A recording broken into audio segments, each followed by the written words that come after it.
एक बादशाह था, वो फूलों की सेज पे सोया करता था। खादिमा उसके लिए फूलों की सेज बछाया करती थी। मुद्दत गुजर गई, फूलों की सेज पे सोने का आदी था। एक दिन खादिमा ने सोचा, लौंडी ने सोचा, रोजाना बादशाह इस सेज पे सोता है, पता नहीं क्या लुत्फ होगा। उस सेज का लुत्फ उठाने के लिए वो भी लेट गई। सेज तैयार करने के बाद एक लम्हे के लिए कमर सीधी की तो सारे दिन की थकी हुई थी, आंख लग गई। बादशाह वक्त पर अपने उस खास कमरे में दाखिल हुआ तो एक लौंडी को फूलों की सेज पे सोया हुआ देखा तो गैरत से जल भुन के कबाब हो गया। एक लौंडी की ये औकात कि बादशाह की सेज पे सोए।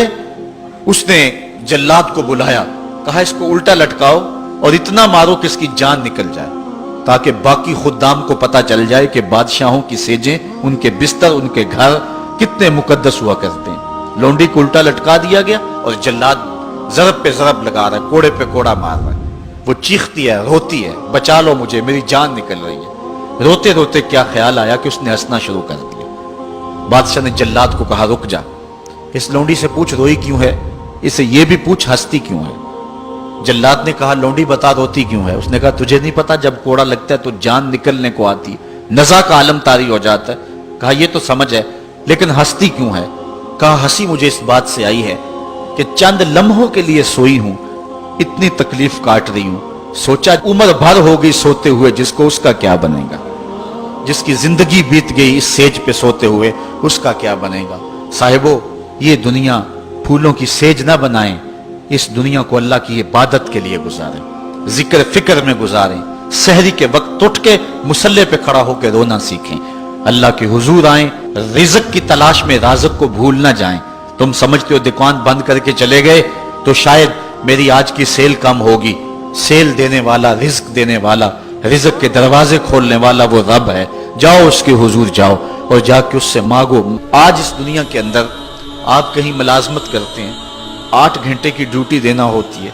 उन 8 घंटों के अंदर आपका मालिक आपको बुलाए, सिर्फ 8 घंटों में एक आर्जी मिल्क आपके ऊपर रखता है, तो आप दौड़ के जाते हैं कि नहीं जाते।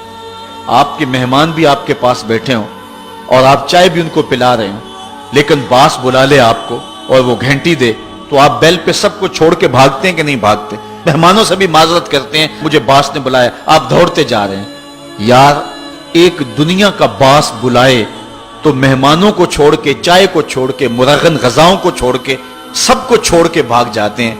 और रब का नुमाइंदा पुकारे, हय्या अला सला और हय्या अल फला, जो बंदा उसके हुजूर न जाए, कितना बड़ा बदनसीब है, कितनी बदनसीबियां उसका मुकद्दर हैं कि जो उसके हुजूर। लेकिन ये अल्लाह ताला जल्ला शानहू की रहमत की अमूमियत है। अगर आज 8 घंटे के लिए आप कहीं ड्यूटी करते हैं, वो आपको आवाज दे और आप ना जाएं, तो वो आपकी नौकरी खत्म कर देगा, आपको सख्त सजनश उसी वक्त करेगा या फिर आपको फारिग कर देगा। लेकिन अल्लाह ताला जल्ला शानहू उसकी नाफरमानी पे नाफरमानी करते रहे, कभी उसने रिज़्क के दरवाजे बंद नहीं किए, बल्कि जो नहीं मानते उनको और ज्यादा दे रहा है, क्योंकि उनका हिस्सा सिर्फ दुनिया पे ही है ना, आखिरत में तो हिस्सा ही कोई नहीं है। बल्कि फरमाया, अगर मुसलमानों की दिल जोई का लिहाज ना हो तो मैं काफिरों के घरों की सीढ़ियां भी सोने और चांदी की बना दूं। चूंकि इन्होंने दुनिया को देखा है, आखिरत अभी देखी नहीं है, वरना जो इनके लिए आखिरत में रखा गया है, दुनिया की कोई शय इनके नजदीक हैसियत ही ना रखे।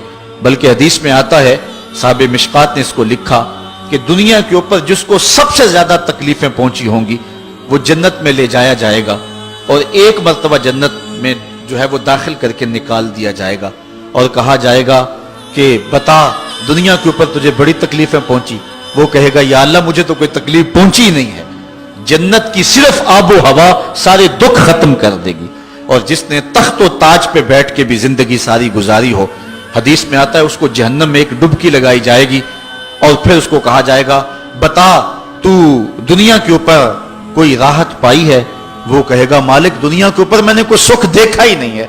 एक होता जहन्नम के अंदर दिया जाएगा, दुनिया के सारे सुख ही भूल जाएगा कि मैं वहां बादशाह हुआ करता था, मैं वहां हुक्मरान हुआ करता था, पूरी दुनिया को मैंने जो है वो रेवड़ की तरह हांका था और इंसानियत का कत्ल किया था, मेरी रौनक और मेरा तकब्बर दुनिया को झका देता था। उसको कोई शय और अपनी कोई आकड़ और कोई बात याद नहीं रहेगी, सिर्फ एक डुबकी की बात है।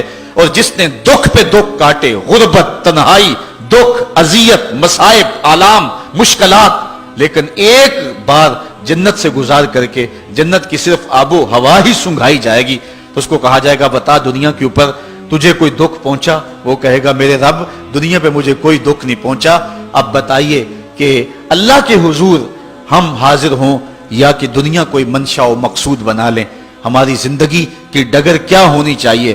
پہلی بات تو یہ ہے کہ جنت کے مقابلے میں اس دنیا کی حیثیت ہی کوئی نہیں، اور دوسری بات اگر دنیا کے اوپر ہم عزتیں سرخرویاں جس کو ہم سمجھتے ہیں یہ سرخرویاں ہیں وہ پا بھی لیں تو وہ کتنا کو عرصہ ہے، پھر اس کا حساب بھی تو ہم نے دینا ہی دینا ہے۔